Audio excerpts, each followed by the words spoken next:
Eric Bloodaxe is a name commonly tossed around when speaking about Vikings, most likely because of how surreal the name actually is. To me, it always sounded like something pulled out of an old video game, but turns out the dude was actually real. Although, records and details of him are blurred between real life events and tales that are told about him. What we do know is that he was said to be the favourite son of King Harald Finehair of Norway in the 13th century. He was likely to be the eldest of Finehair's many sons, who again, according to the sagas, was credited with a total of 20 sons. As you can imagine, 20 sons didn't leave much in the way of inheritance, which may have scorned Eric, being the firstborn child. After each child was born, Eric's claim over his father's lands would diminish more and more. But Eric was a thinker, and he solved the problem very diplomatically, by murdering all of his brothers. It's what many speculate earned him the name Bloodaxe, not just because he bloodied his axe, but because he essentially killed his own blood in the form of his siblings. Still, it did get him the throne, on the account that his father had no one else left to leave it to. But Eric's rule in Norway was apparently harsh and despised by the people. The nobles of the land were said to be so unhappy with him as their king that they would seek out Eric's one surviving brother, Hakon, who was said to have been fostered to the court of King Athelstan in England. Hakon would accept the challenge and sail for Norway, and believe it or not, Eric was said to have fled and vacated the position of king. Eric by this point had a reputation as a warrior, one with enough conviction to turn the axe on his own brothers. So the fact that he simply stood aside when his younger brother came onto the scene indicates that there may have been more political complexities at work. Or maybe Eric had simply lost his edge. Some sagas do indicate him as being a henpecked husband, although it should be noted that his wife Gunhild was said to be a sorcerer, so who knows what kind of voodoo she had used on him.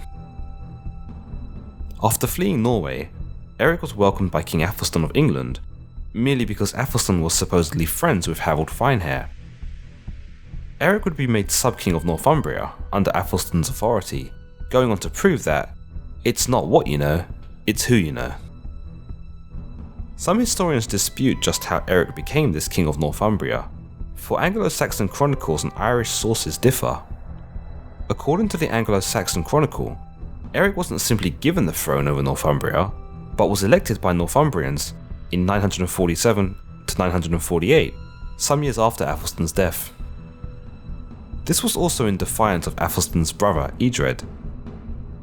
It should be noted that the chronicles and sagas are super confused, and what little we have of a historical fact is too scarce to confirm or deny what the sagas are trying to tell us. There are some coins that were once in circulation that are said to be proof of Eric's reign in Northumbria. Eric's coins are a standard Anglo-Saxon type, commonly used at the time.